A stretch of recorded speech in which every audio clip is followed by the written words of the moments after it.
Ladies and gentlemen, yes, this is your favorite show, Sports Unfolded, with your favorite hosts, Eric and Ron.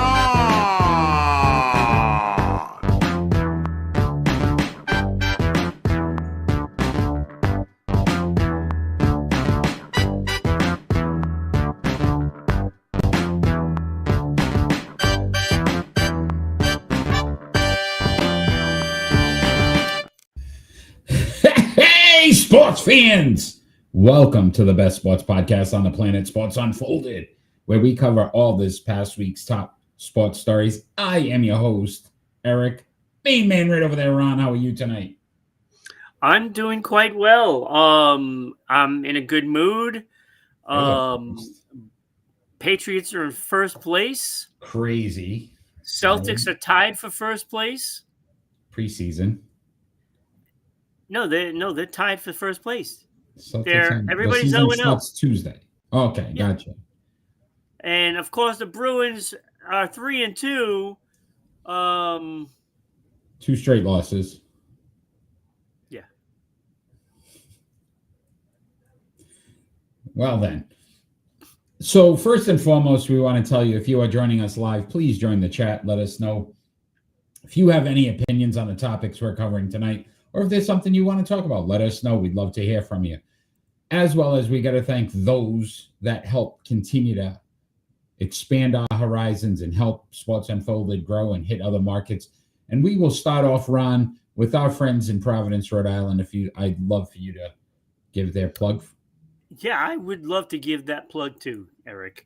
Tonight's show is brought to you by Sprout Co-working. For all your co-working needs, large or small, visit sproutcoworking.com. And Eric, if everybody sends us an email at RIBroadcasting.media@gmail.com, we can send them out the media kit so you can sponsor the show and get your business posted like it is up there. There it is. We also got to thank those in Dallas, Georgia, the Atlanta market, 99.1 WDJY FM.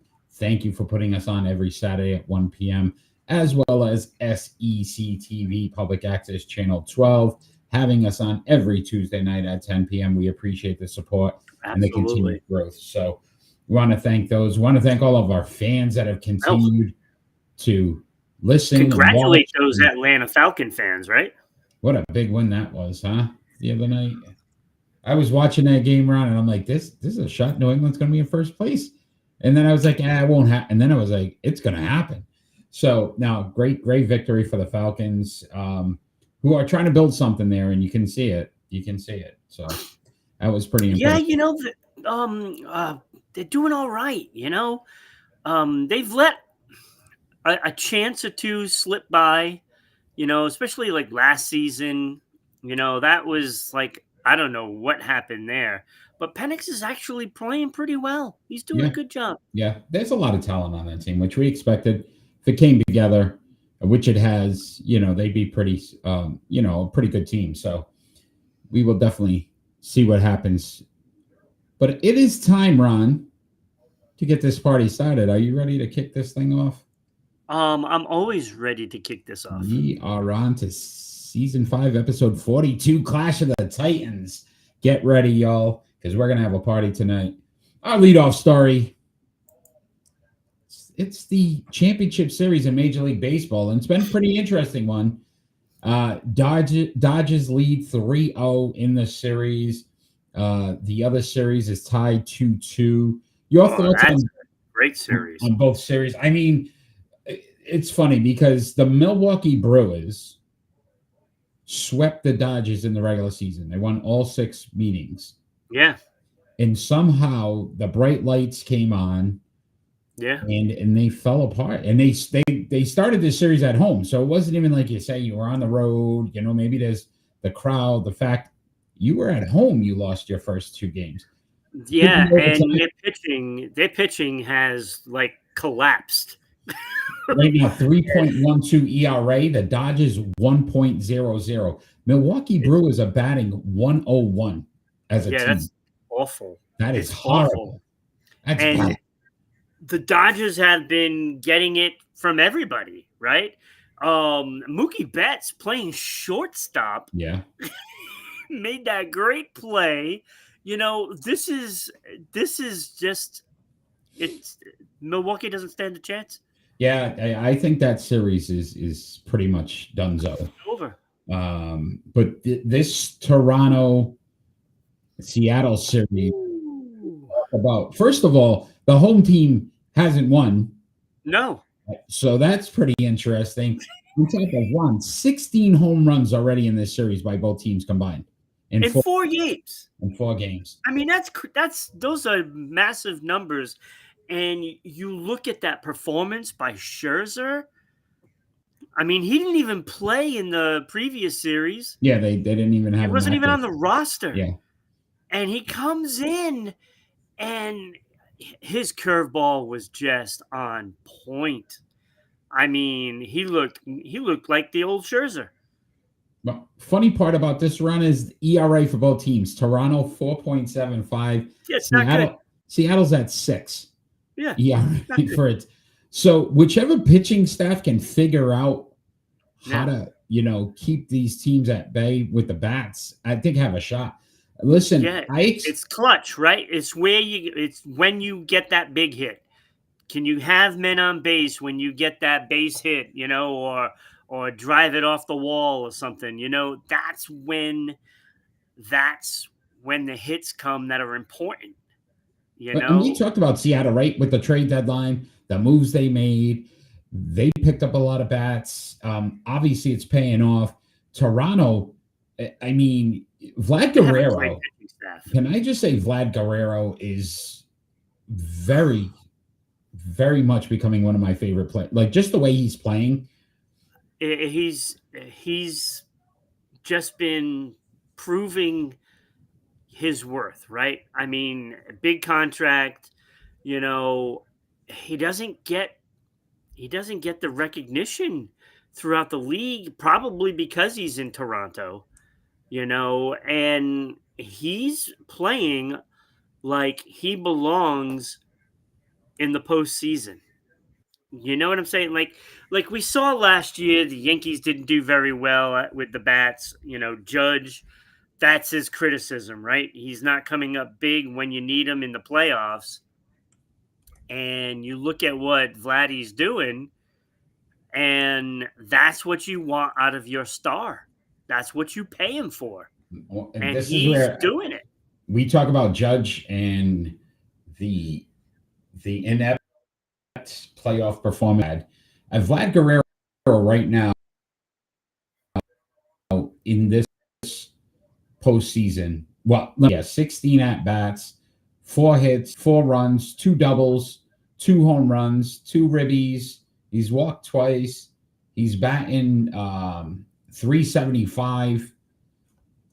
Like, there's not much more you can ask for somebody in the postseason. I mean, he's producing, and that's the bat they need to produce. Yeah.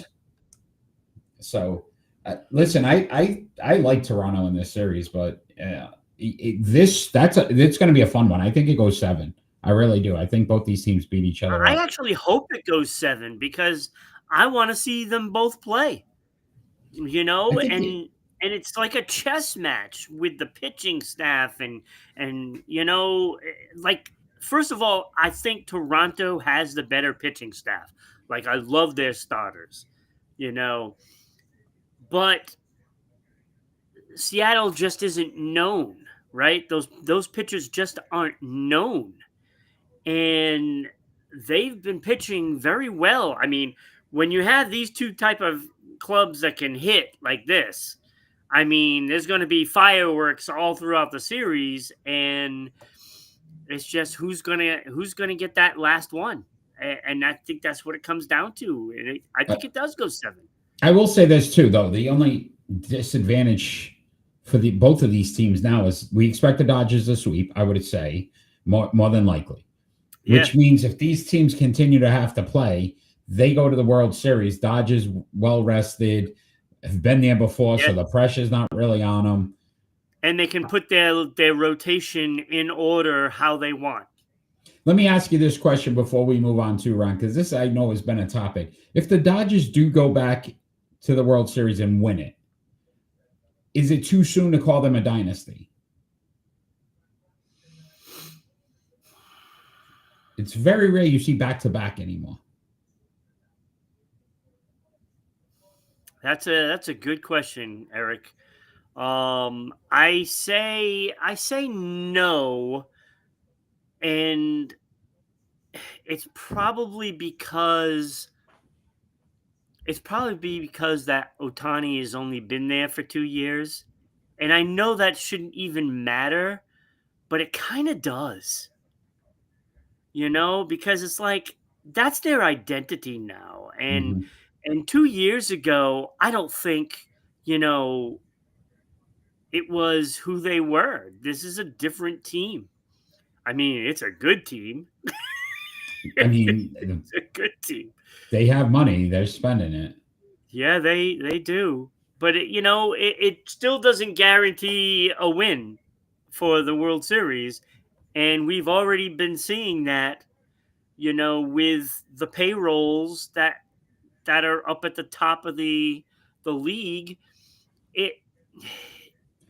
I don't feel like Milwaukee is good enough, and I didn't think that they were the best team in baseball going into it, but that's what their numbers showed. Yeah. And I just felt that it was between LA and Philly, and LA is obviously the better team. They disposed of Philly pretty easily, to be honest with you. I don't know, but I don't know about a dynasty, but in the next couple of years, I think you'll probably say, yeah. Yeah, I'm more the 3 or more in a short span of time. So 3 and 5, 3 and 4 for sure. You know what I mean? Stuff like that. But like the Las Vegas Aces. Yeah, exactly. I will say this too, Ron. Is there a particular team you think in the American League that you'd rather see face the Dodgers, where you feel like it'd be a better matchup? Would you say Toronto? I feel like Toronto would be. I feel Toronto would be a better matchup. That rotation, I think that rotation is excellent. Seattle can just mash. I mean, let's be honest. I think hitting wise, I think both of those teams may be a little bit better at producing runs. Yankees aren't in it, Manny, but thank you for joining. I mean, if the Yankees, so I would say Toronto because of those star pitchers, and they have a good rotation. And now with the emergence of Scherzer, I would say I would have him penciled in at one of those first 3 starters because of what he's done in the past and what he just did. Yeah, it'll be a fun series there. Obviously, we'll continue to talk Major League Baseball throughout this postseason. Games tonight, games tomorrow. So we'll see where we go from there, and obviously have a conversation next week on it. But we're going to move on, Ron. We're going to talk some NFL. Tennessee Titans have fired their head coach, Brian Callahan, this week. Do you think it was warranted? Not really, because he doesn't have much to work with. That's what I was looking at. 23 games. He's 4-19. Ron, what are they doing for him? That's why he's picking Toronto. Ron did say he was going to move to Edmonton. Really? I'm pretty sure last week you said something about going. No, not going anywhere. But they are 1-5. And then I started to look at it this way, Ron. He took over last season. His quarterbacks have been Will Levis, Mason Rudolph, and obviously the number 1 pick, Cam Ward, this year. Yeah. They don't re-sign Derrick Henry in 2024. Let him go to Baltimore, who was probably their best player. So how do you sit back and expect him to win when you've taken away talent? Yeah. You're working with a rookie quarterback, and it's the only They let question. everybody go. I guess what They I don't have anyone. You can't what is he supposed to do when your whole offense is basically rookies? And there's nothing to knock about that, but you got to give them an opportunity to cultivate their skills. yeah. Listen, I think the only thing that I did hear was a lot of questions on his coaching knowledge, in-game decisions. Couldn't figure things out. Some of the players were having some conversations, and he just didn't address them. But again, you're talking about 23 games. I think it's a small sample size to really say, hey, look, he's going to have it all figured out in 23 games. I would say I find it. Go ahead. Small sample size, and when you're rebuilding. I mean, the rebuild has just started because you just got your quarterback. So as far as I'm concerned, last year was just a wash, and you start from scratch with a new quarterback. And I don't know if this team remembers that Peyton Manning, won one game his first season? Yeah, they were 1-15 back then. I'm not comparing him to Peyton Manning by no means. Personally, I think the team drafted the wrong quarterback, but that's besides the point. And listen, we're seeing it here in New England. Drake May's rookie season made a lot of mistakes, right? Got four wins. This season, figuring some things out, better coaching, 4 wins in 6 games. So again, I think I think you have to allow these coaches sometimes time to see if they can figure out some things. Absolutely. I would say I find it really ironic too, Ron, that they fire him the week that Mike Vrabel is coming back to town. It's almost to take some of it away to say, this is the guy we replaced you with. Nope, he's not here anymore. They should have drafted Drake May. Drake May wasn't available because that was last year. So, Manny, you know your facts. Come on, I know you're better than that. But again, I think what ends up happening is they needed to take some pressure off of. He's a huge Drake May fan, as much as you hate the Patriots. Don't get me started. Okay. All right. I mean, you could always go back to those Dallas. Okay, never mind. So I think they did this for that reason. Who did Dallas just lose to? Carolina, right? I will say this.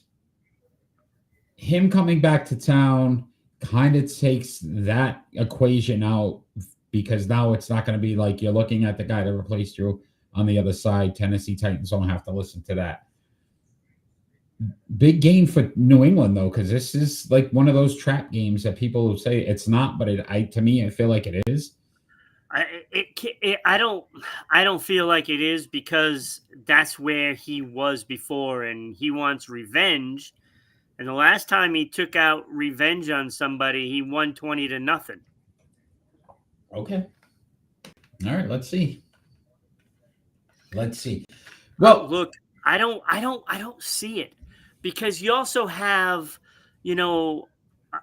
another player that is from the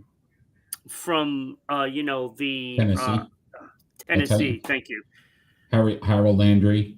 Yeah, but I think he might be out. He may be out this game. He might be out, but what's the reaction going to be with him? He's going to be on that sideline. He's going to be on the sideline.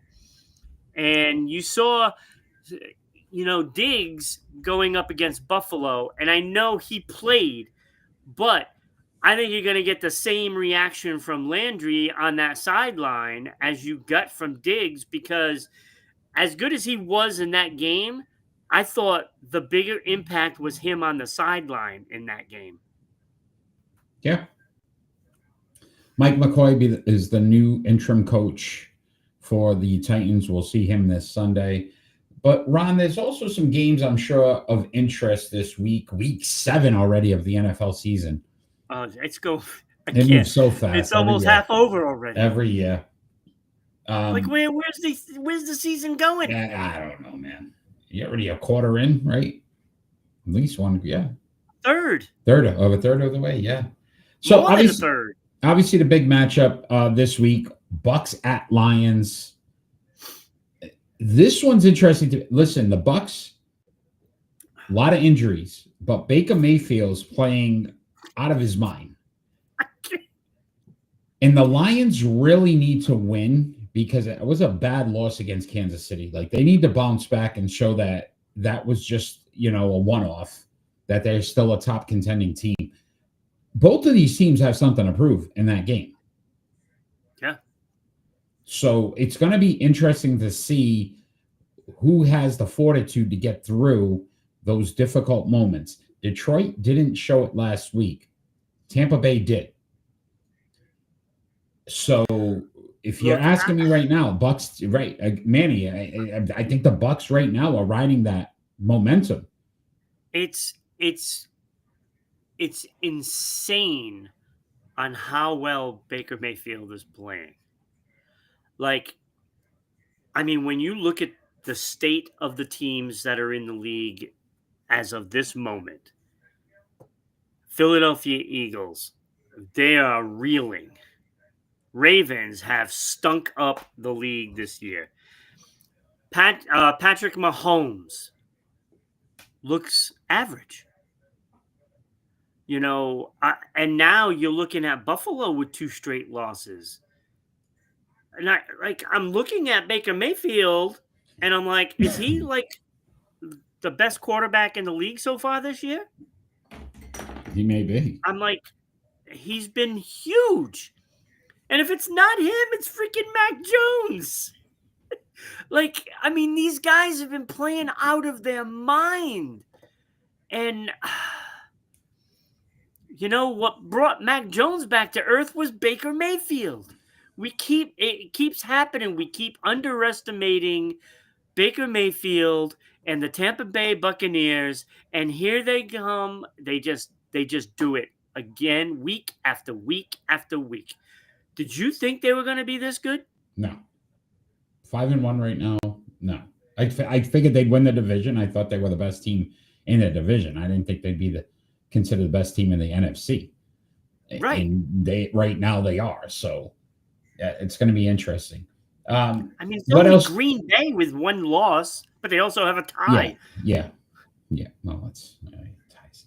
What else do you have on the docket for week 7, Ron? Well, let me see. I got I like that Jacksonville Rams game. Mostly because I really want to see the Jacksonville Jaguars fail, because I really don't think they're as good as their record is. I really don't think they're good. I agree. Rams, though, no Puka Nacua. He didn't even make the trip. I know. I hate these London games. It's a 9:30 game. Jags play it more than most. They're saying some weird travel thing that I guess Sean McVay had them stay on the East Coast this whole week so that when they travel, it's not as much. It's just weird. And he's traveling on a Saturday. Most teams going on a Monday and give themselves a week to prepare. So I don't know. I'm not liking what I'm hearing coming out of the Rams camp. Well, they're trying something. I do like the fact that they stayed at least on the East Coast. That sounds pretty good, because if you had to come from LA to go out there. But my question would be then why not fly out on a Tuesday or not a Saturday? Well, yeah, I don't understand that. But you're going to get in on Saturday and play the game Sunday. I don't know, but we'll see. I don't know. Yeah, I thought I had that one as well. I had Falcons at 49ers. And I was considering that one. And I had that game because of what the Falcons did last week. So here's your chance, a 49ers team that is decimated with injuries. We don't expect them to be very good now. right? Who knows? I think Purdy may play. They're not sure. Yeah, they just lost Fred Warner, right? Fred Warner for the year. I mean, so they're just decimated with injuries. Here's a game where they should be able to win. If you could beat Buffalo and look good doing it, it wasn't even if you sat back and said, oh, Buffalo just made a ton of mistakes and Right. they just outplayed Buffalo. You should be able to outplay the 49ers. And I feel like this is the biggest test for the Falcons so far this season, because this is a game that everybody probably says it's an automatic now based off of last week. These are the games you need to win if you're going to be a contender. Yeah. Yeah, you have to win this game. First of all, the division is slipping away. You know, because of what Tampa Bay is doing. He's carrying the Falcons with London too. Listen, all that talent's coming together at the same time. Kyle Pitts. Yeah. These are what we expected that offense to eventually turn into, and if they figure it out, I mean, they've got 3 playmakers and Penix Jr. I mean, I liked the team last year when they went out and they got a couple of players, and I thought they were really good additions, and I thought they could have taken the division from Tampa Bay. Yeah. They could not. And now here's Tampa Bay lighting it up even more, and now they got to catch them. Yeah. It's going to be even more difficult. Yeah. Yeah. Because when those guys all come back for Tampa Bay, I mean, he's going to have weapons like you would not believe because of what they got now. 28-3, man, he has them. Oh, you're talking a Patriots Super Bowl. Hey, see what he did there? I like it, Manny. All right. I think you're coming over to our side. I feel it. I do see, Ron, you have the Commanders-Cowboys matchup.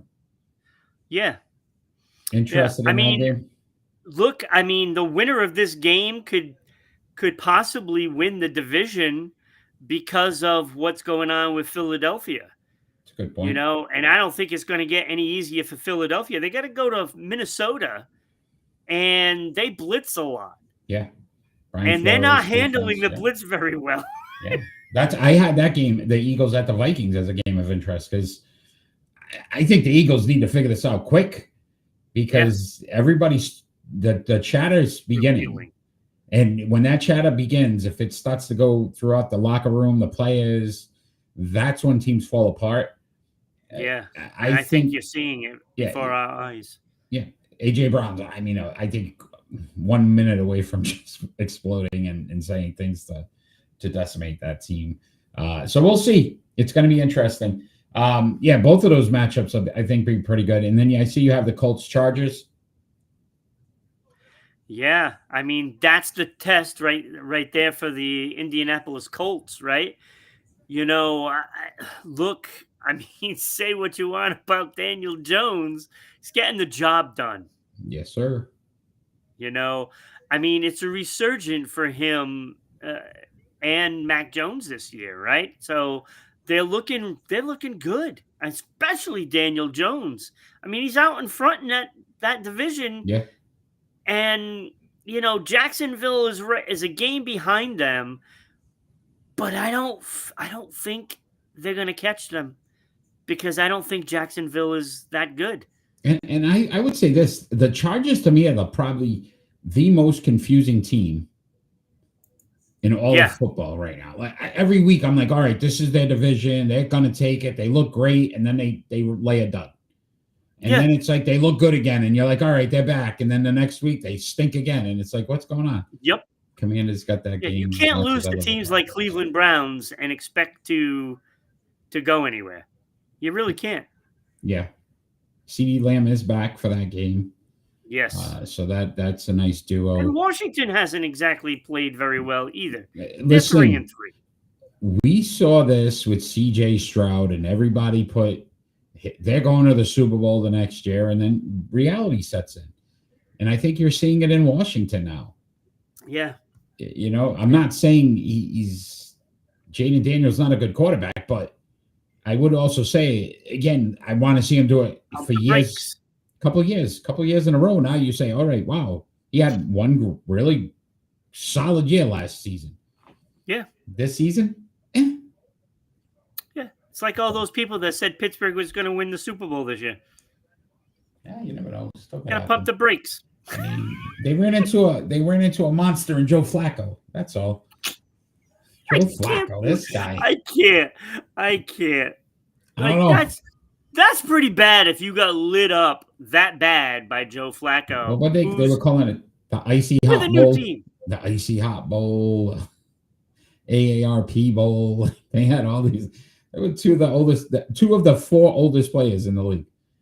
Starting at quarterback, and both of them had great games. Aaron Rodgers threw 4 touchdowns, so it wasn't even like it's kind of crazy. All right, Ron. if they would have failed with Joe Flacco, I wonder if they would have called Tom. Yeah. Could you imagine Tom having those? I heard that one too. The Unk Bowl, yeah, Unk Bowl, like Uncle, the old man. Yep. Oh man, that's funny. Ron, did you have any other games before we move on? Let me see. I don't think so. I think we covered it all. All right, Ron. We're gonna move on to our starting five.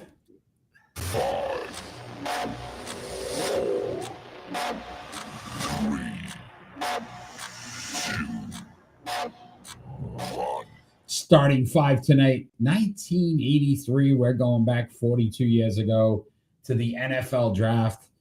Some Hall of Famers in there. We're going to rank our starting five here. I don't think we're going to be the same, Eric. We're usually not anymore. I mean, we did get lucky once, but we had both of them were the same a couple of weeks ago. Yeah, which is different. So starting me off with my honorable mentions this week, I have Richard Dent, the great Chicago Bears defensive player, helped them in '85 win that Super Bowl. And Jim Kelly as my honorable mention. Those are my two. I also had Richard Dent as an honorable mention. I also have Roger Craig. Yeah, the 49ers running back, yeah. So I had him. Charles Mann and Joey Browner were just missed. All right. But Jim Kelly was my bubble. He was my number 6. Okay, so Jim Kelly was on your honorable as well. All right, so that gets us into our starting five. I thought you were going to have him in, to be honest with you. So our starting five. That means we might have the same 5. 1983 NFL draft. At number 5 for me, Darryl Green, the great Washington Redskin cornerback, 7-time Pro Bowl, 1-time All-Pro, 2 championships, finished his career with 54 interceptions and 6 touchdowns. Loved him on Tecmo Bowl. I mean, he was fast. Great on that. He was so fast. Darryl Green at number 5 for me. I also had Darryl Green at number 5, so I'm thinking we have the same list. It may be, maybe we flip a couple guys, but we'll see. I don't know. All right, so at 4 for me. But yeah, so Darryl Green was awesome. Amazing with those. He was so teams. good. Those Redskins teams were amazing. They really were in the 80s. At number 4, this is where I think I got a little surprise coming. The man in the middle right there, John Elway. Oh, wow. At 4 for me, 9-time Pro Bowler, 2-time Offensive Player of the Year, an MVP, 2 championships, 300 touchdowns he finished his career with. I had him at 4. My bad, 1983. Are we talking about players that went off that season or got drafted? They got drafted in 83, Manny. Got drafted. Yeah, and they played that same year, I mean. Yeah. That's the way it works in the NFL. Yeah. But not back then. It's not always back then. Back then? Well, I mean, they play if they're good enough. Yeah. Yeah. So that's probably my surprise when I that's a surprise. I'm stunned. I would have thought number 1 and 2 would have been, the same 2 guys. At number 4, I actually had Eric Dickerson. 6 Pro Bowls, 5 All-Pro. He was a great player. 2,996 rushing attempts, 13,000 plus yards. He averaged 4.4 yards per carry. Just give him the ball, 2 or 3 times, and you're probably good. 90 touchdowns, 281 receptions, and along with that, with 2,000 yards and 6 touchdowns for receiving as well. I have him at number 4 because I just value, quarterbacks more, and one other guy is in there. I gotcha. All right. So at number 3 for me, it all starts in the trenches, my friend. And this man That's right, it phenomenal. does. Bruce Matthews. Yep. 14-time Pro Bowl, 7 All-Pro. Started in 293 games. He was good. Man was amazing. So again, one of the standards, right? For that position. It's like he's the guy that you know. Was he? That was the Houston Oilers when he got drafted. Yes. Yeah. Houston Oilers. Wow. Great player. So here's where we probably flip-flopped. At number 2 for me, Eric Dickerson. I just love the fact anytime a back can go 2,000 yards, it's so impressive. And he's just the way he could glide. Love the goggles. He had the look too, so it was always like that. You knew Eric Dickerson. That's why I have that other guy down over there next to you, because I knew you were going to pick him. I know you, and I love him, so he's like my favorite player ever. But yeah, at 2 I had Eric Dickerson. At number 2 I had Dan Marino. The only thing that stopped me from putting him number 1 is he didn't win a Super Bowl. I mean, he should have. And he had some great teams too. He had great players. I mean, he had it on both sides of the ball. I know it's not his fault he didn't win one. I know it's not. So Manny says he believes Elway was number 1. I had Elway at 4. I'm pretty sure Ron has Elway at number 1. I have Elway at number 1. Because that number 1 for me, I had Dan Marino. Listen, 420 touchdown passes. That's 120 more than John Elway. I couldn't put him ahead. John Elway ahead of Dan Marino. Plus Dan Marino 3 MVPs to 1 MVP for John Elway. Yeah. John won too.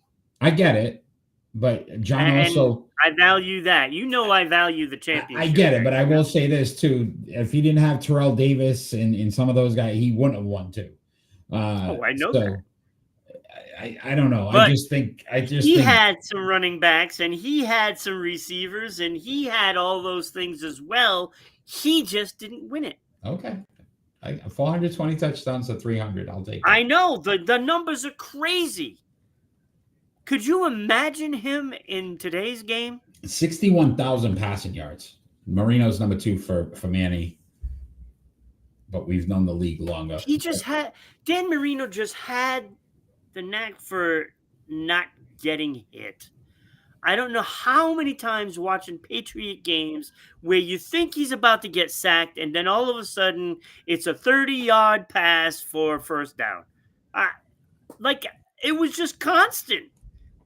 It was just constant. And it looked like he doesn't even move. It's like they go through him or something.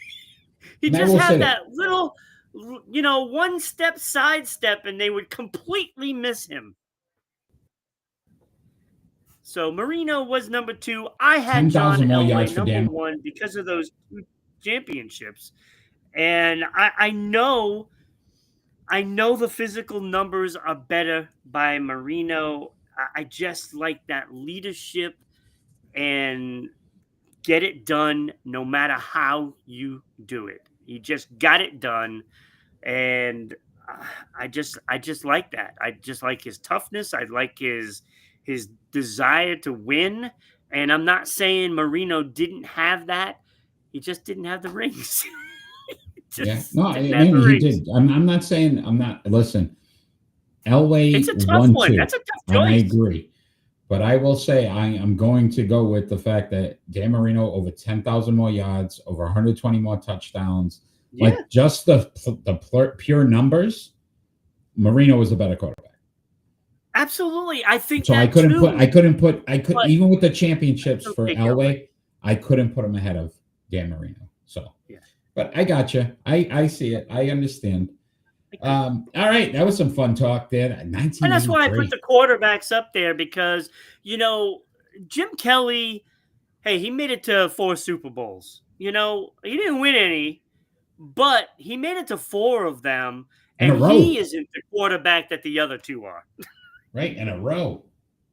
Yeah. Which So how many I teams do thought, that? that has to be one of the greatest quarterback classes ever. But then they had some. When you Like think you of had that, Easton and who was the dude from the Jets? O'Brien. O'Brien, yeah. O'Brien. They had O'Brien and Eason, and then those guys got thrown in there with this group. And it's like, hold on. It was a great draft, though. It was. And Richard Dent was like, what? 4th round Eighth round? yes, 6th round? 8th. Yeah, it was 8th, I think. Yeah, it was something way down there. And they used to do more.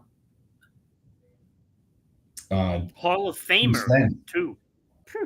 Which, nowadays. That's Brady-esque. Yeah. Way down there in the 8th round. Kind of crazy. That's a steal in the draft right there. Yeah, you got an 8th round Hall of Famer. Like, crazy. I was considering him, to be in my top 5. Yeah, it was a tough call, and he won a championship, so you could have done He won that. 2 of them. Yeah. All right, my friend, we are going to talk some NBA. Should we start to consider the Philadelphia 76ers a disappointment? So I wanted to go back to. You're just starting? Well, again, they've won. They've had some good records. They've built a team. They had what we called back in the day the process, which kind of fell apart. But they're at a point now where if I'm looking at it, Paul George injured to start the season. Yep. Well, Joel Embiid is going to step on a crack and probably break his back. Hey, you see what I did there? Absolutely. Tyrese Maxey, who's your young superstar last season, hurt. Like, it just seems like they have the talent, and I would put their talent up against a lot of teams in the East. Yeah. But somehow just have not ever figured out how to get. Ron, they have lost or haven't finished higher than the semifinals in the Eastern Conference at any point in the last 10 seasons. Yeah. It's a disappointment. Like, I don't know why you're just starting to figure that one out, but I think they've been the biggest disappointment in the NBA because of the roster they've had and the players that they've had, and it never materializes in a season because no one can stay healthy. And you're seeing it again. Paul George, I mean, come on. When you going to get some guys that are durable? I don't want to see more injuries and more injuries and more injuries. And Philadelphia has got to be tired of it. They got to be tired of it. And frankly, if I'm the general manager of the Philadelphia 76ers, I'm looking to trade George and Embiid. I'm looking to trade because they're not going to all be on the floor for more than 10 games. It's not going to happen. I think George comes with too much mileage now. Embiid, maybe you could probably use as a trade chip. He's always hurt. He's played like 57 games in the last 2 seasons. It's just, if you think about this, he sat out his first year. Year because of injury. So why don't the Sixers ever play hide and seek? Because everyone knows they'll disappear in the second round anyway. That's a good one, Manny. That is. They will. It's kind of crazy to think about. Like, I was just going back and I'm like, wow, they probably at least one conference final. Nope. They've lost in the furthest they've gone is the second round ever. And let me tell you, when they are in the playoffs, they never play big. You know what I mean? Like Embiid he could dominate a game, but he doesn't take over a game. It's like when you have a guy that is clearly an advantage in a game, why are you not using it? Because I Mhm. remember who was it was Harden? Yeah, they Was it had Harden? Harden. And it's like, give the ball to Embiid. Yeah, And that Harden should be the was coach saying, horrible. Yeah. hey, instead of fumbling it around, how about just dumping it off to Embiid and let him dunk? And it never materializes. No, it's a It's great like point. that's your one advantage in a game is Embiid. How many people match up with him? Not many. Nobody in the East. Yeah. Yeah. No, listen. It's I mind-boggling. agree. It is. It is. So, Ron, quick, did you know, or do you know, in the last 10 seasons, they've had 3 coaches. Do you know who those 3 coaches are No, I don't. at all? No. All right. So, I want to say one of them was what's his face, former Celtic coach. Doc Rivers. Yes. Yes, thank you. I couldn't think of his name. Doc Rivers was. Currently, Nick Nurse is their coach, former Yes. Toronto Raptors coach. Who's And- actually a really good coach. And then when that whole process piece, assistant coach for the Spurs back in the day, Brent Brown. Oh yeah. Oh, They I was went through- thinking Mike Brown, but it They was went Brown. through It Brent was a Brown Brown, for a but not while. him. They kept Brent Brown for a while because that was part of the process. They were like, once they get everybody on the healthy and on the court, they were going to be dominant. And then little by little, all these pieces kept going away because they were never on the court. Including your man Ben Simmons. Yeah. Yeah. My man Ben Simmons. Yeah, Really? man, Ben Simmons. All right, Ron, let's talk some Major League Baseball. We talked about the championship series for the National and American League, but this story came out of Boston this week. Alex Bregman opting out of his contract, will become a free agent. Should the Boston Red Sox re-sign him, bring him back to Boston next season? Well, they should, because basically the relationship between them and Devers went south because of signing him. So, you probably should, because then you lose both players. And where do you go at third base from here? So before we, I know they got a young kid. Let me ask you this then, Ron, because that what you just said is mind blowing to me. That Devers trade will look absolutely horrible. The players you got in return didn't really manufacture anything for your team this year. Bregman, who you basically put in that spot to replace him as the veteran leader and in the voice in the clubhouse, will be gone. Yeah. How bad of a trade was that for Boston? Even though they made the postseason, how bad of a trade would that be if they cannot re-sign Bregman? Right. And this is the thing. So you gotta does Bregman feel like he's going to make more money? He had a great season. Well, let me not say great. He had a very good season. Batted 273, 18 home runs, 62 RBIs, 114 games. He kind of reinvigorated his career. I don't feel like he's going to make more money on that season. Like it boggles the brain to wonder, what are you thinking turning down that contract with 18 home runs? Like, really? Yeah, right. It was a 3-year, $120 million. He was going to make, I think, $41 million this season. Right. But there's projections now that says he's probably looking towards a 5-year, $175 million deal. I don't know who's going to pay him that. Detroit offered him $6,180 before he went to Boston. Yeah, and he hit 18 home runs.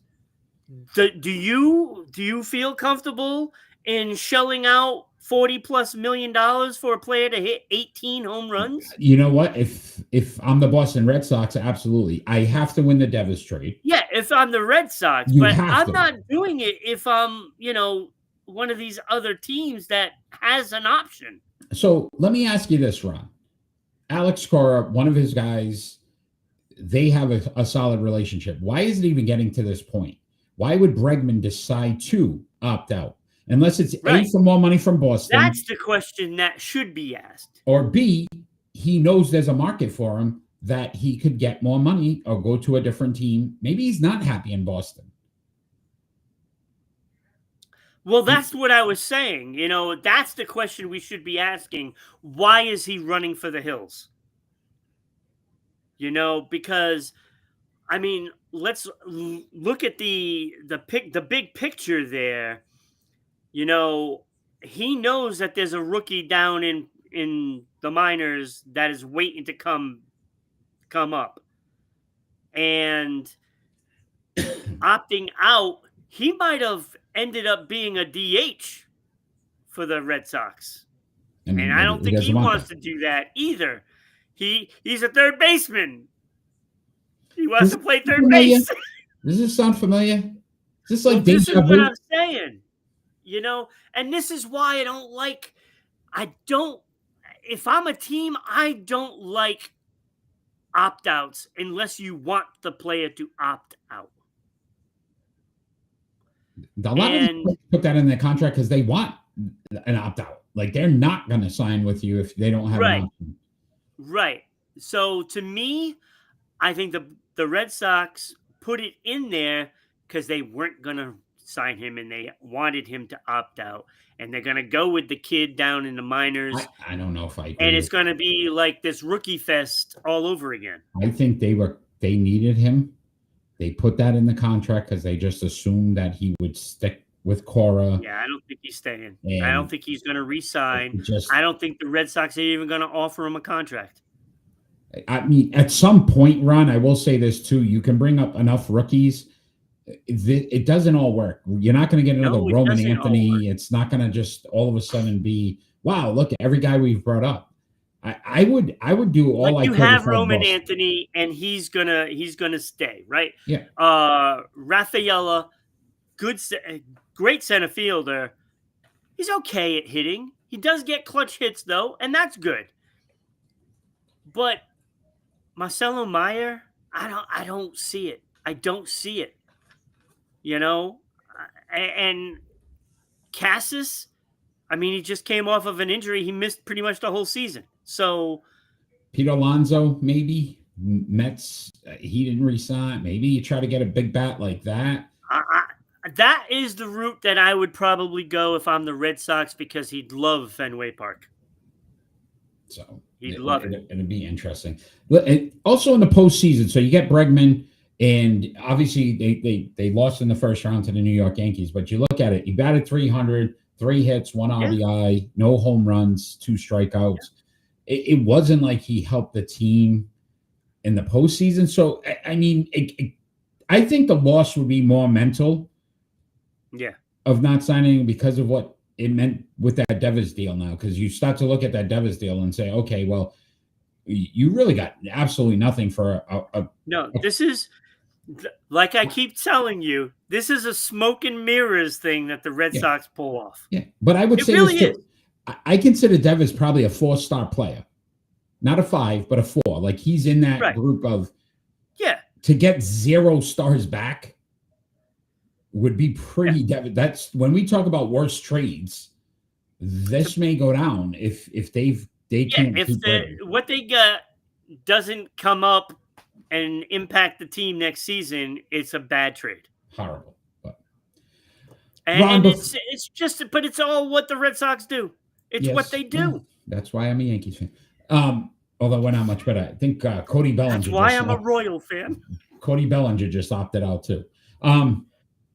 Before we move on to for the Yankees, he's out. He's gone. He's leaving too. Before we move on to our split decisions, can you please give one more plug to our friends there at WBOB 990? I sure can. Tonight's show is brought to you by the all-new 990 WBOB radio page, offering links to your favorite Providence shows, including Sports Unfolded, that is us, and the Bryant Bulldog Sports Hour. So send us an email to sponsor the show so you can be just like Bob just like Bob. Send it. What about Bob? Right? RIBroadcasting.media@gmail.com. We can send you out the media kit, and you can sponsor the show, like the certain segments that we do, like what's coming up right now, or pick and roll. If you're a law firm, split decisions. I mean, that would be a split the shit. Ooh, that would be great. Right? Brought to you by the law offices of. All right. All right, Ron, we are going on to our split decisions.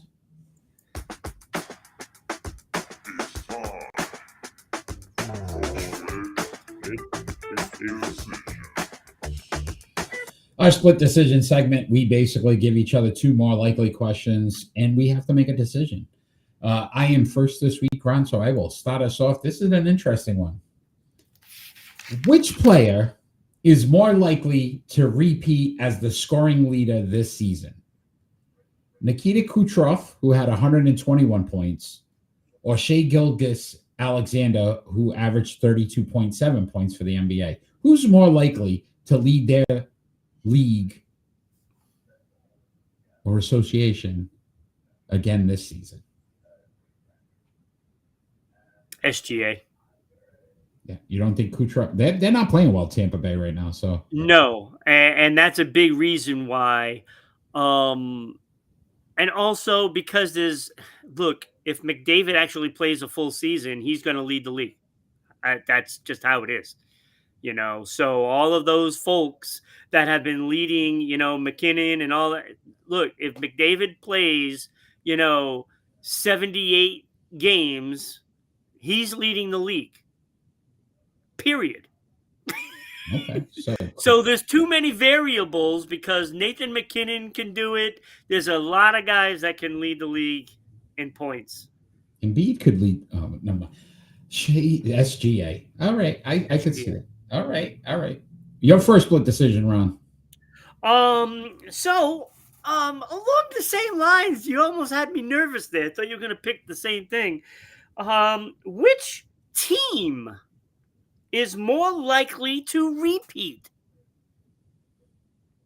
Philadelphia Eagles, Florida Panthers, OKC Thunder, or the Las Vegas Aces? All right. So I'm taking OKC out because it hasn't happened in numerous years. I think the 14, 15, maybe with the Golden State Warriors. Yeah, it's been a while. So NBA, it hasn't happened in about 10 seasons. Florida, I think, these injuries are going to start to affect them.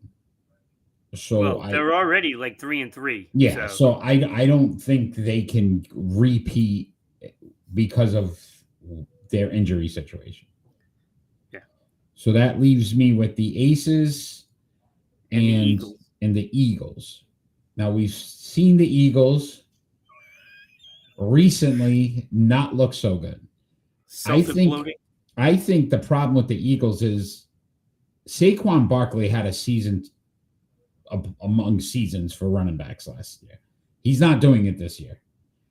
Hence why now you look for Jalen Hurts, who I think is a good quarterback. I'm not going to discredit that he's a good quarterback. He can't lead an offense. You have Saquon running the ball extremely well. Now Jalen Hurts, it gets a little easier for him. Then he's good. So I don't think Philly. Listen, the Aces, 3 out of the last 4 seasons. This season, they were pretty much hung out to dry. They were done. And Becky Hammonds and what she's able to do and how she coaches, and they've got the best player in the WNBA, and Aja Wilson. I'm going Aces all day here that they're more likely to do it again. And that'd be 4 in the last 5, which would be crazy. And I got to tell you, I completely agree with you. Completely. And for all the reasons you just said. See that, buddy? That was perfectly just put out there exactly how it should have been done. Thank you, sir. I appreciate that. All right, Ron, your second split decision. This one's going to put you on the spot. You could ultimately cost a team its season right now. Uh-oh. Which first place AFC team is more likely to win the division? The New England Patriots, the Pittsburgh Steelers, the Indianapolis Colts, or the Los Angeles Chargers? Which team is more likely to win their division?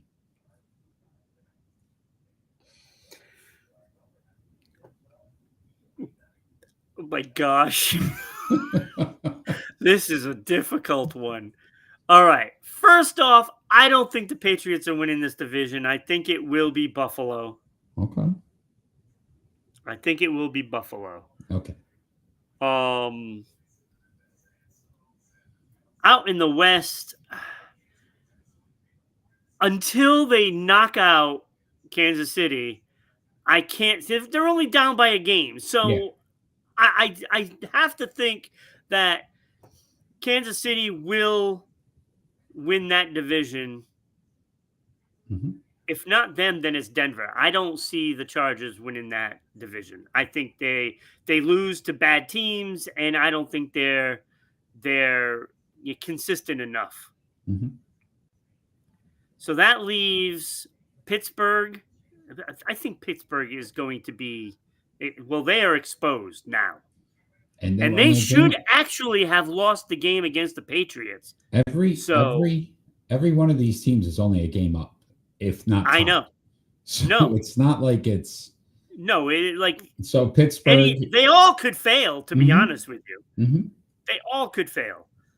I am not counting out Cincinnati at all, and I'm hesitant to knock out Baltimore, even though they're 1-5. I think that division isn't as good as first advertised. Yeah. Joe Flacco, who knows what could happen now? I mean, he could actually hang in there for Joe. That's what I'm saying. The scary part is if they could win now, Joe Burrow does come back. Could make a run. Yeah. So that leaves Indianapolis Colts as my choice to win that division. I thought I would never say that. Daniel Jones, I was wrong.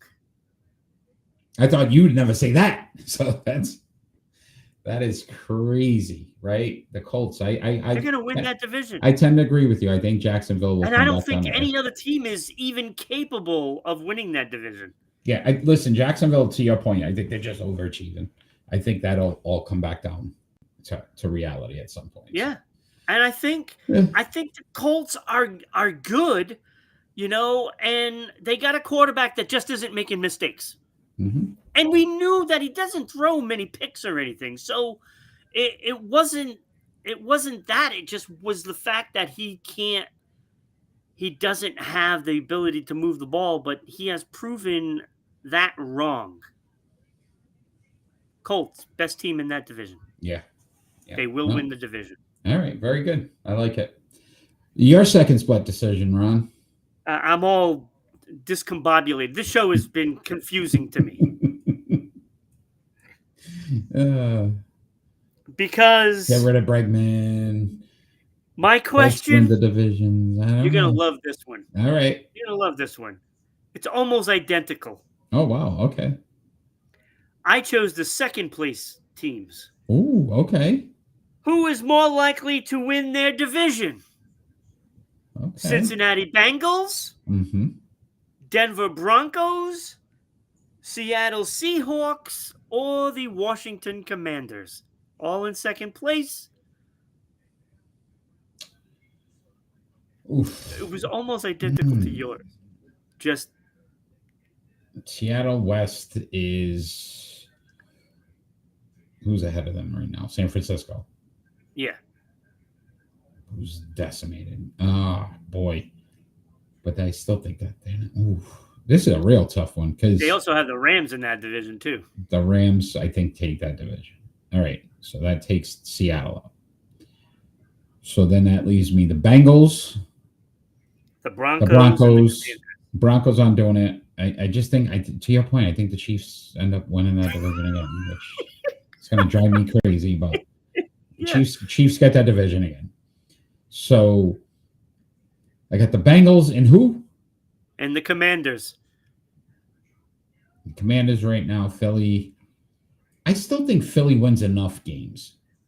And I'm not sold on the Commanders yet. I'm just not. I just feel like I think we anointed them now Super Bowl, for the next 10 years. Let's pump the brakes. Let's see what happens. So I'm going Bengals here. I think the Bengals, if Flacco can play the way he's playing, those receivers make him look really good. I'm going Cincinnati, which is crazy because isn't it crazy? We just said that, right? With Joe Burrow went out, like they're done, it's over, and then they got blown out with Browning, and you're like, oh, this is going to be horrible. Then they get Joe Flacco, and he wins 2 straight, and he beats the division leader. Like I don't know. Yeah, I think it's the Bengals. That's insane. Wow. I mean, when you hear yourself say it, yeah, I know. It makes you feel like you're a complete buffoon. Yeah, I'm gonna watch this again because I still can't believe it came out of my mouth. So I'm gonna have to literally watch it again to say, wow, I said that. Wow. Okay. Yikes. All right. That was a great segment today. I mean, good. I love this segment anyway, but that was a great one. That was really good, man. All right, Ron, we're going to talk some NHL. Season just underway, right? It's been about a little more than a week now. What's been your biggest surprises to start the season? And I see the Bruins can actually score goals. That's kind of crazy. I saw right in the middle there. Canadians are 4-1, Ron. 4-1. They're in the first in the Atlantic. That is the headliner for my surprise. Right now, I think they were a playoff team for this year. I didn't think they'd be this good. And Caulfield and Suzuki are playing out of their minds right now. 2 of the best players in the league right now. It's insane. They're playing excellent hockey. Yeah. You got to look, I hate the Canadians. Hate them. The team. Hate them. The team. Yes, the team. But you got to give them credit where credit is due. After about a decade or two, stinking up the league, they look really good. Yeah. That was my biggest surprise. Yeah. 4-1. I also have 2 in the negatives. Okay, I got a Tampa few negatives. Bay 1-2-1. Yeah. They're looking pretty bad right now, even though their only win was against Boston. Hey. I mean... Thank you, predictions. Yeah, that was the difference right there. I changed my mind because I felt pressured. So we both had the Canadians. So I'll give you one of my negatives. There's one team in the league who does not have a win. San Jose Sharks, not a single win. The only team in the league without a win. That's not a surprise. To not have one, everybody's got one. That's not a surprise. They're bad. I get it, but every team has one. Yep, except they're bad. for the Sharks. That was a surprise. Not a surprise. How about this one? The Flames and the Senators both at -9 in point differential so far to start the season. Yeah, well, -9. They shouldn't be. That's pretty bad. It is pretty bad. That's pretty bad. On the flip side, the Hurricanes +11. Yeah. 19 Carolina's goals scored. They haven't lost, if I'm not mistaken. I think they had one. They might have one. Do they have an overtime loss? Overtime loss, yes. Yeah, an overtime loss. Yeah. All right. So that was one of my Hurricanes dominating +11. What do you have? The LA Kings. Boy, are they playing horrible right now. 1-3-1. I mean, they can't win. Yeah. Really. You have played horribly, and I actually watched the game where they played, I think it was Vegas. Well, Vegas, to me, they might be the best team. And the Bruins just played them last night, but they kept it close, at least, right? 6-5 loss to Vegas. Wow. What I saw from Vegas, they can probably score at will if they really want to. and Eichel. Mm-hmm. Wow. Leading the league in points. The improvement that he has made in his own game is like night and day.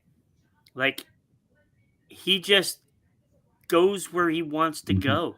And I think the only other player that's like that is McDavid.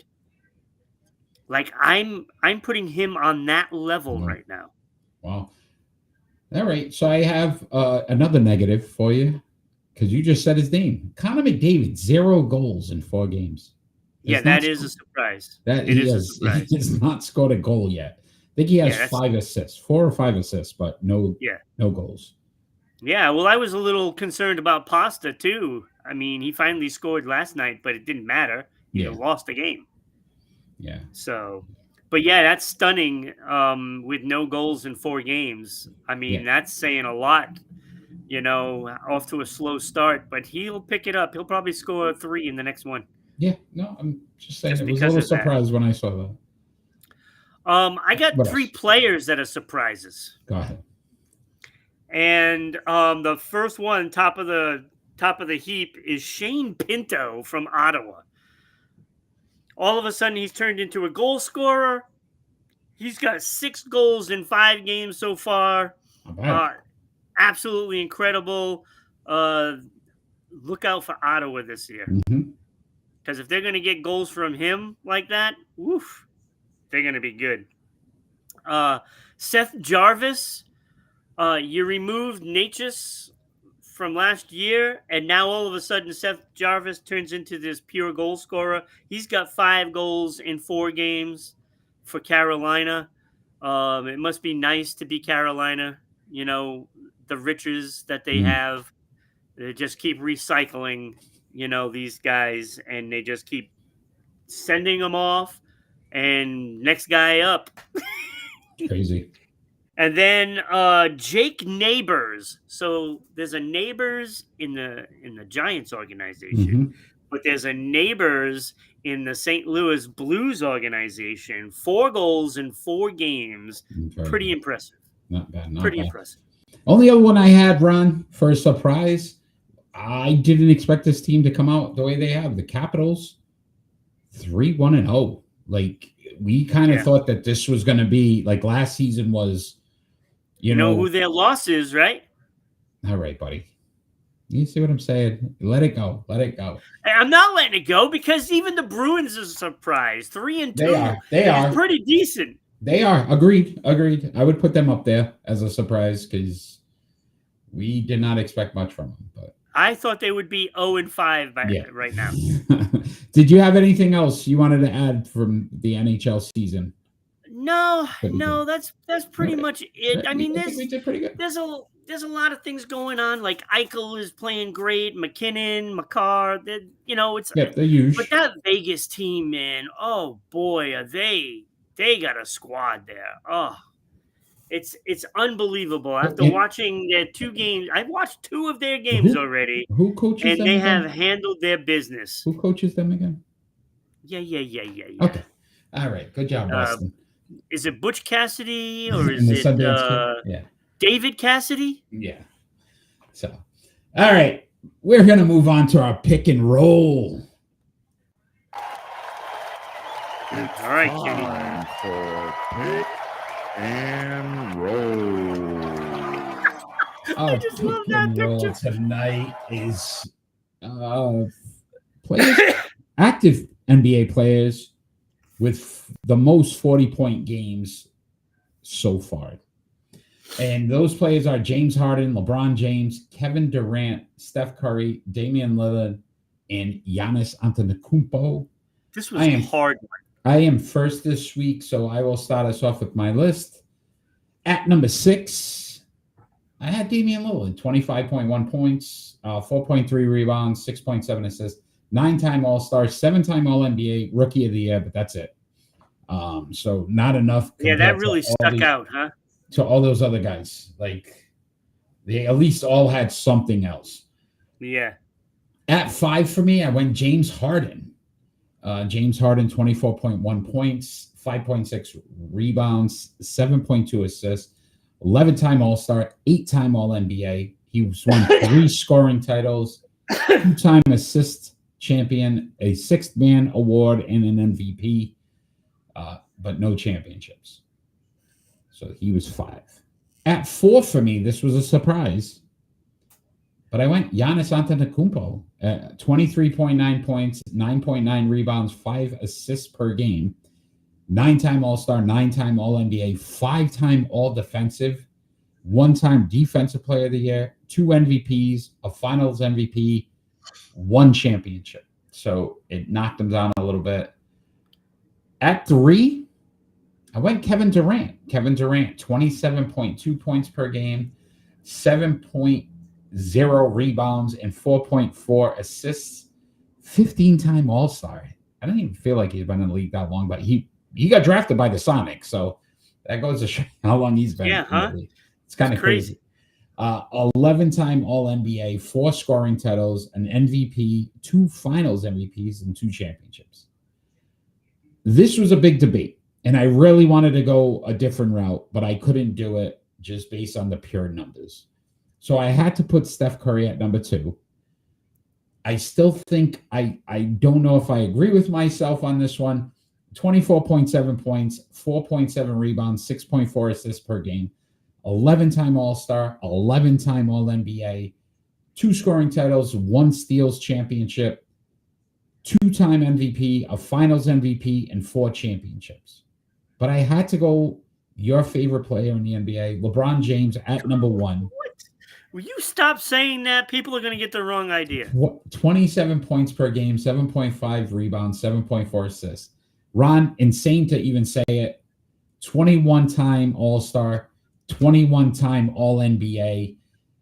He won a scoring title. He won an assist title, 6 All-Defensive, 4 MVPs, 2 more than Steph, 4 Finals MVPs. So when he did get there, he was the best player, and 4 championships. So I gave it to LeBron on the 4 Finals MVPs because Steph just finally got a Finals MVP, but he didn't perform well in the finals.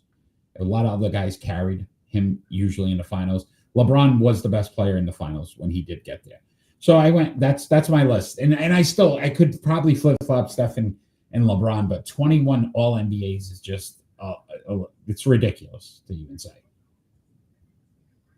Well, when you play that long, that could happen.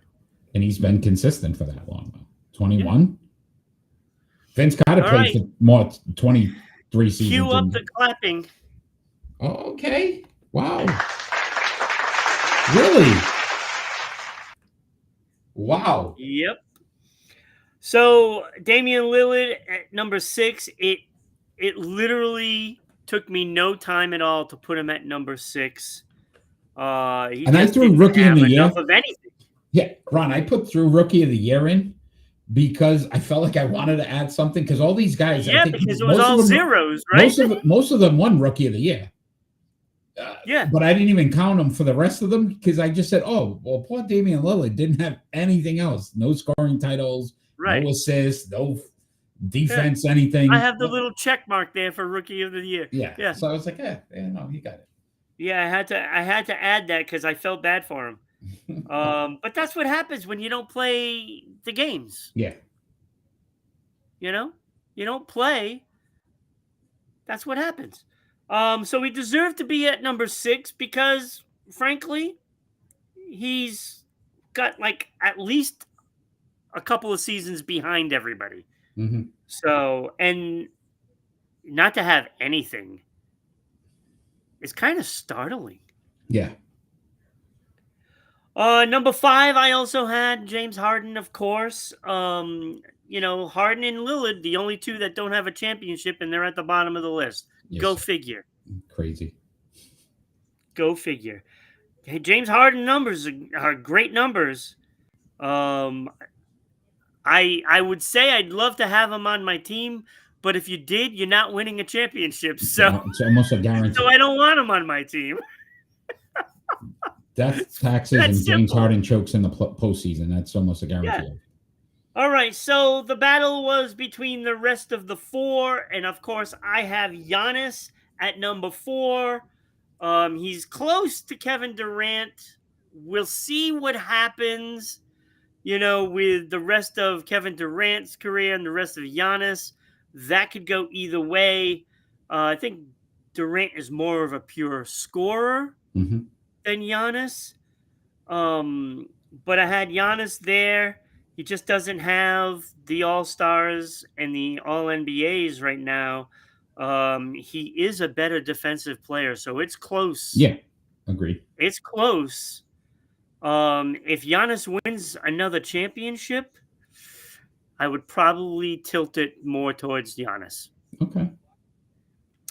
So Kevin Durant, number 3, he wasn't in the picture for top 2. Was not in the picture for me. Just wasn't there defensively. Yes, he can score, pure scorer. I get it. But outside of that MVP and the 2 finals MVPs, which are skeptical on that, had to go to Golden State to get those. Agreed.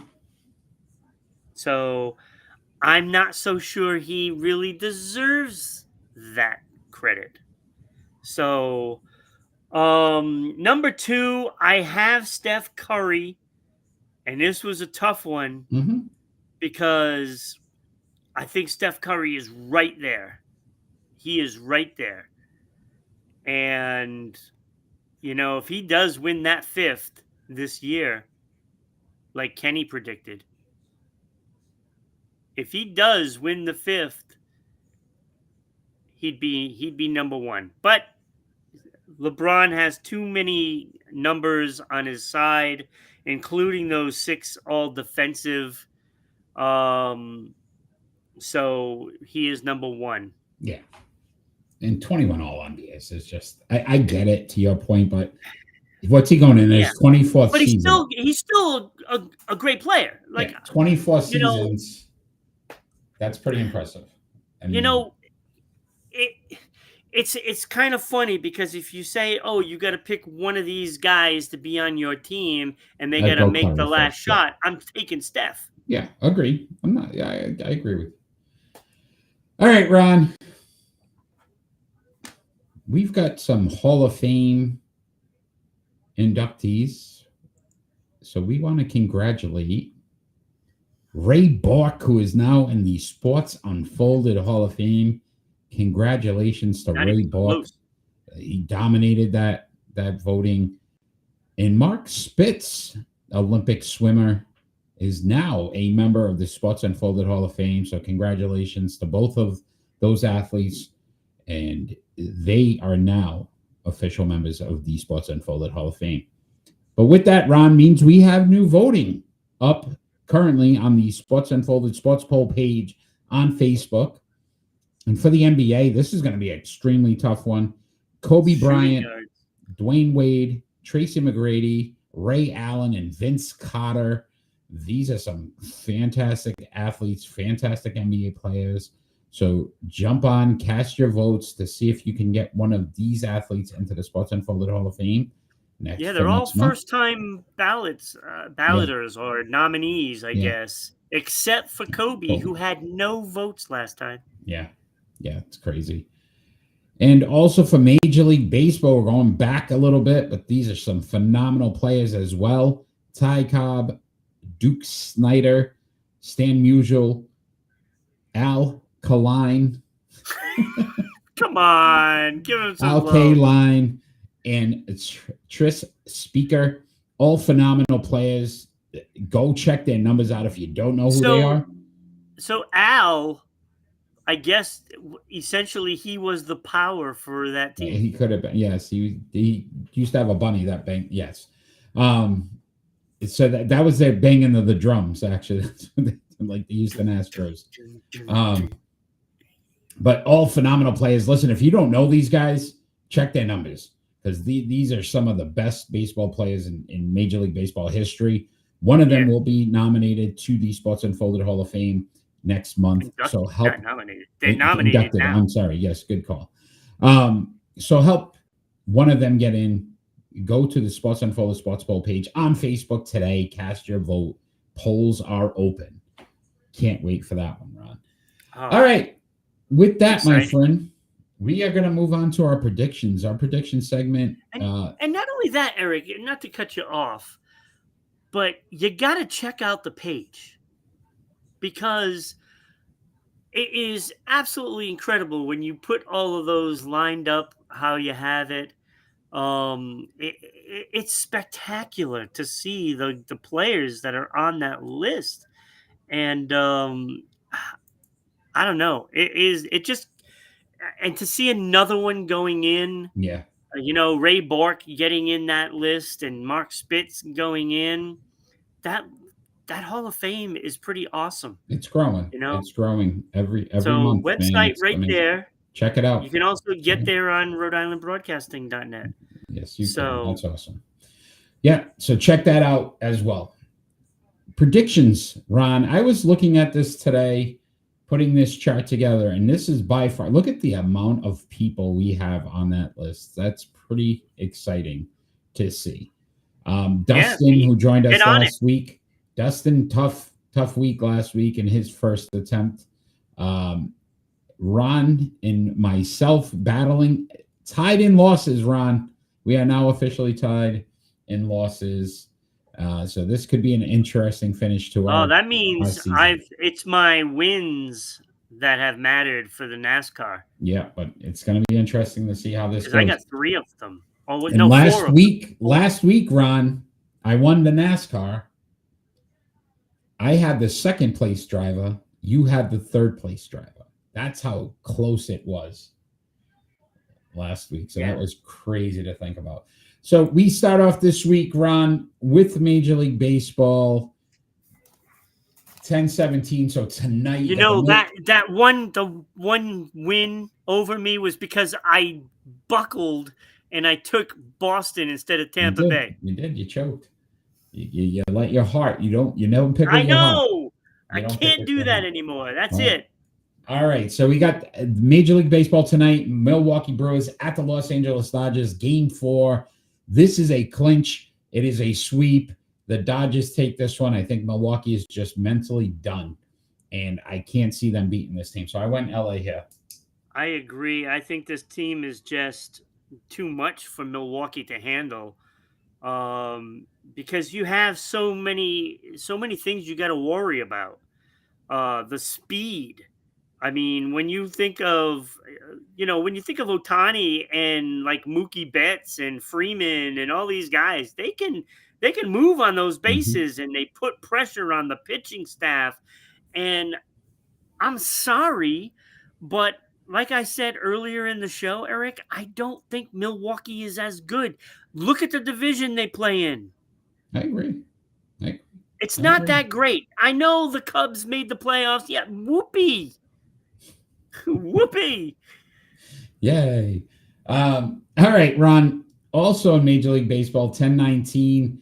Got the Seattle Mariners traveling to Toronto to take on the Blue Jays in Game 5 of this series. That's tied 2-2. Who do you have? Yeah, I'm going to go Toronto in this one because neither have won at home. This is going to be the first home win. And Toronto, I just like the rotation better for Toronto. And both teams can mash, but the way Guerrero is playing, I got to lean that way right now. Yeah, at least in this game. I went with Toronto as well. I like them in this series, and I think they take over and win this matchup and then put more pressure on Seattle. Got some NFL action this Sunday, Ron. Tampa Bay Buccaneers at the Detroit Lions. I really want to believe in the Bucs, 5-1, but Detroit at home, off a bad loss. I got Detroit here, and those injuries at Tampa Bay, at some point, it's going to affect them. So I think the Lions have this one. I also went Lions because of that reason. But I am not going to be shocked if Tampa Bay wins this game. I won't be shocked. But I went with Detroit. Okay. Also this Sunday, the Indianapolis Colts at the Los Angeles Chargers. Who do you have?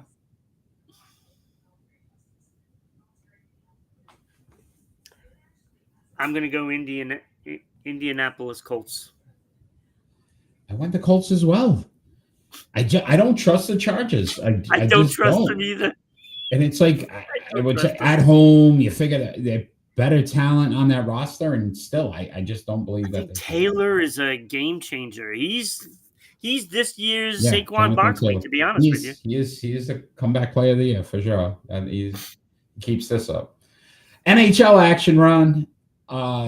On the 20th, we have the Carolina Hurricanes at the Vegas Golden Knights. Both of these teams are expected to go deep into the postseason.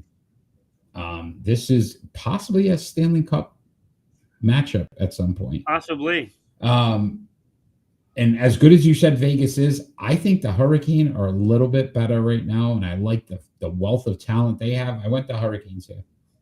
I also did go with the Carolina Hurricanes because the Bruins gave them problems last night. Carolina's a whole nother beast. Yeah. And I think Carolina right now is the best team in the league. All right. Also in the NHL, Ron, you got the New Jersey Devils at the Toronto Maple Leafs. That's on the 21st. Who you picking? I got New Jersey in this one. I don't think Toronto's that good. Defensively, they have problems. And frankly, the loss of Marner going to Vegas, that's massive. And I just think New Jersey has a better team all around. Yeah, I agree with you. I went Devils as well. Toronto's going to be, a smidge over 500 this season. That's my. They might prediction. not make the playoffs. Yeah, that's my prediction. That. Believe it or not, the NBA season kicks off this Tuesday, Ron, and we have the Houston Rockets at the Oklahoma City Thunder, the defending champions. Kevin Durant on the Rockets now. But I don't think that's going to be enough for them because I think the Thunder raising that banner are going to want to make sure that they win for the home fans. So I went the Thunder here. Yeah, see, I thought of it differently, Eric, because with celebrations and everything, I think it really distracts a team. And I've seen it many times. They're celebrating, raising the banner and all that. And most of the times they fall flat in the game. I think it's going to happen. I think Houston is going to be a little angry that they're raising the rafters, raising the banner while they're there. And they're going to be hungrier. And I think they're going to win. Yeah, I liked Houston's defense last season, and they got rid of a few of those players, so I think that might affect them. Durant, not great defensively. But we'll see. On the 23rd as well, the Denver Nuggets at the Golden State Warriors, Ron. Who are you picking? This is a tough one because I love Joker, right? But I also love Steph Curry too. I'm gonna go with Golden State in a close one, but I think opening Curry, I'll take that. And there's a lot of talk about Kerr wrapping it up at the end of the season. So I wouldn't doubt it. I went Denver here. I like them. I think they're deep. I think that they're a little angry as well. You talked about angry on the Rocket side. Oh yeah, Denver should be a NBA contender for a championship. I think they're going to try to prove it this season. Yeah, according to Joker, they're like the silent horse or the dark horse, and then just right. Yeah. All right, college football this Saturday. This is going to be a fun matchup. Number 5 Ole Miss Rebels at number 9 Georgia Bulldogs. I am going in a stunner on this one. I'm going with Ole Miss here for the win. Ole Miss for the win on this one. I'm going with the Rebels in that offense.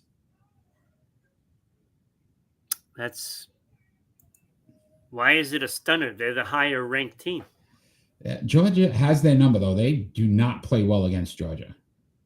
Yeah. I'm going Georgia. Home team. Yeah. I have too many visitor wins on this list. I had to do something. Have to mix it up. I hear you. And then I had to do something. This Sunday run, NASCAR Yellowwood 500 in Talladega. We need a top 5 driver. Who are you picking? Yeah, I mean, I have 2 guys written down here. I have Blaney and Byron. I think I'm going to go Ryan Blaney on this one.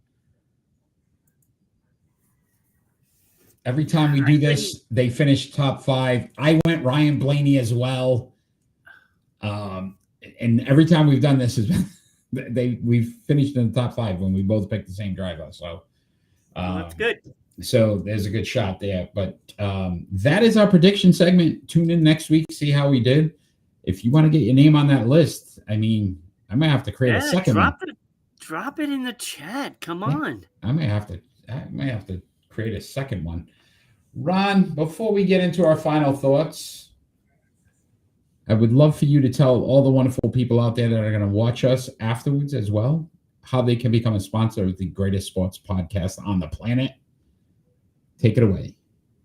So if you sponsor the show, first of all, your ad will be here. We will read the ad. So not only will people see it, but it will be heard on the audio version for Spotify, Red Circle, iHeartRadio, TuneIn, and WDJY in Metro Atlanta, where we have 19,000 listeners, and also in the Providence, Rhode Island area, WBOB, and of course, SEC TV in Connecticut.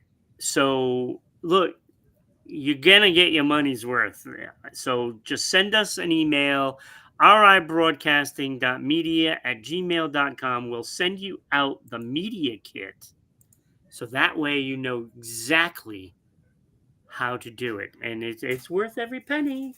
Thousands and thousands of eyes and ears. It is. So take advantage of it.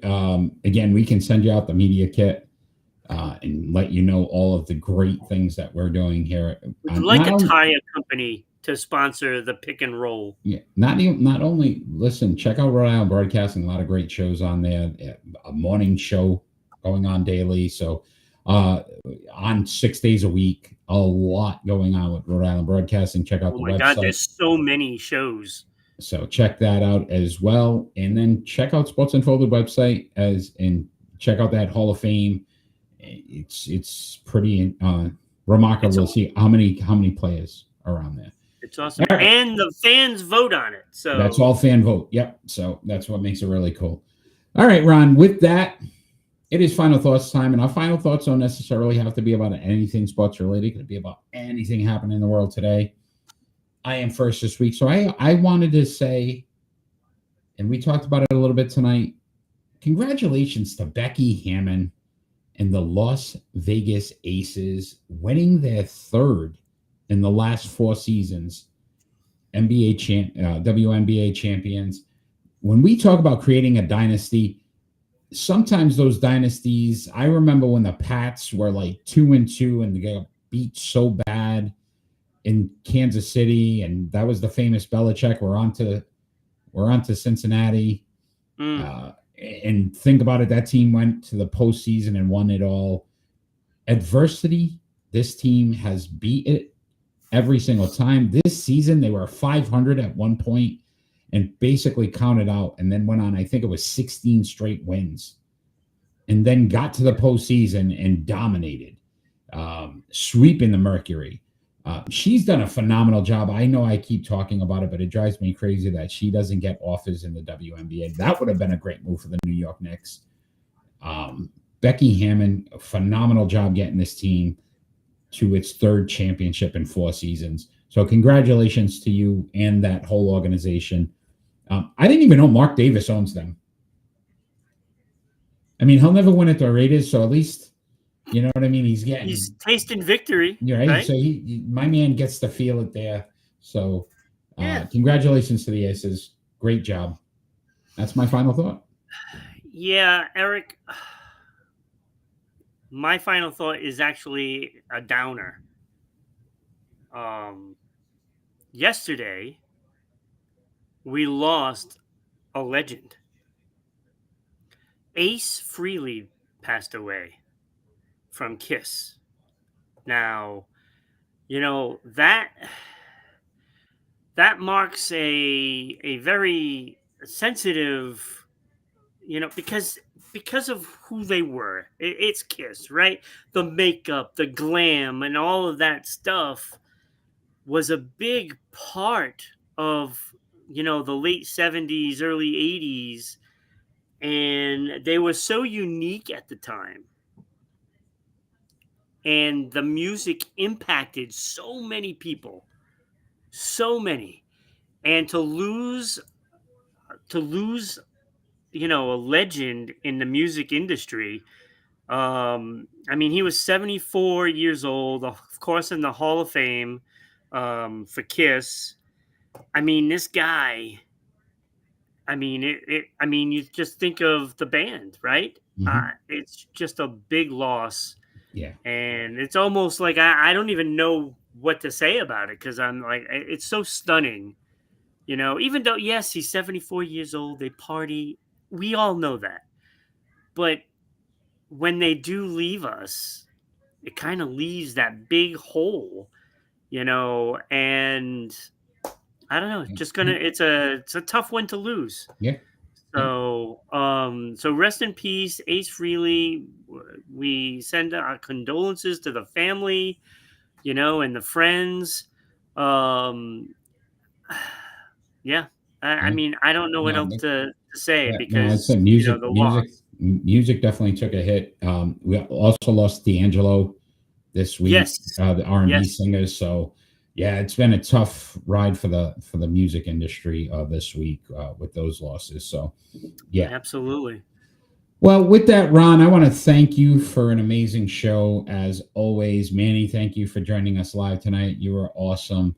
All those that are going to watch us afterwards, please like, share our show, follow our follow our Facebook, YouTube, Twitch, Twitter, all of our social media platforms, and then check out that Hall of Fame voting on the Sports Unfolded Sports poll page. Love to get a lot of participation on that and help induct the new members next month. Ron, you have a wonderful night. Everyone out there, have a great night. And all we ever ask for every single show is that we finally get peace on earth. Have a great night, everybody.